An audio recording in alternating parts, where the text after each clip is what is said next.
To bismillah, alhamdulillah, wa salatu wa salamu ala rasulillahi wa alihi wa sahbihi wa jami'i ahlillah. Da farko dai dama ai wai mahaukaciya ce aka saci zaninta sai aka ce an gani amma fa an rina, sai ta ce dama na san za a rina. Wato dama mu da muke hangen abubuwa daga nesa muna ganin cewa dama haka za ta faru. Domin me? Domin da haske da duhu ba sa zama tare, sai ɗaya ya ɓadda ɗaya. Ni a fahimta ta da mai martaba yana da son kawo sauyi a arewa, sauyi bisa ilimi, sauyi bisa ya kama, sauyi bisa zamani. Wannan kuma zai yi waske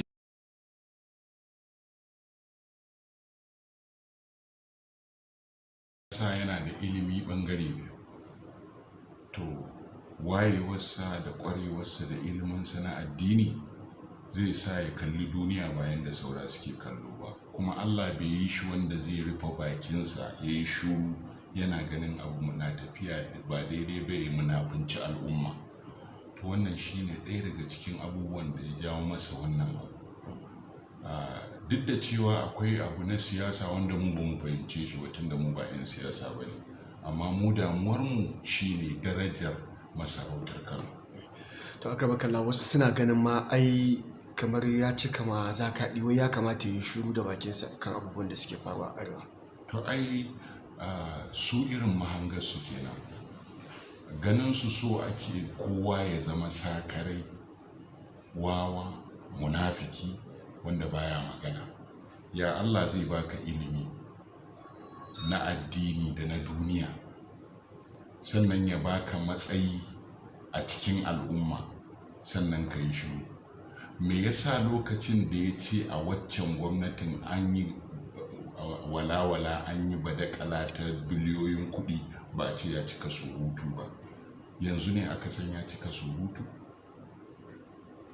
Me yasa abubuwan da yake faɗa akan gyaran al'umma, gyara zamantakewa, fito da arewa daga cikin matsalolinta, ba mu ce bai da matsala ba, ba mu ce shi bai da kuskure ba, amma yaushe muke jiran sai wanda ya zama annabi zai magana a cikin al'umma?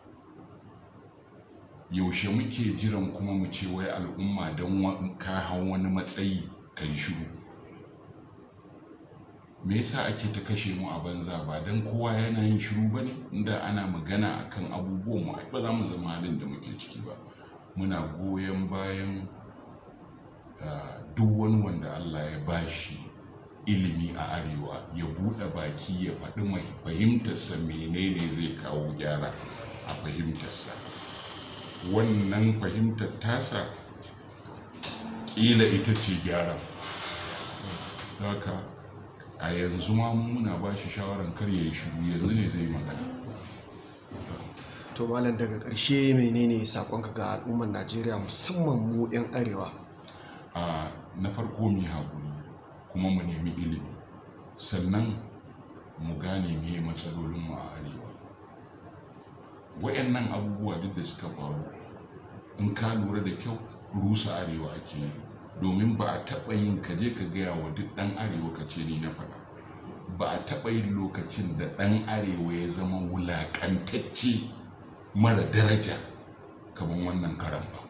Saboda haka lokaci yayi da za mu tashi tsaye mu nemi ya za mu yi mu gyara.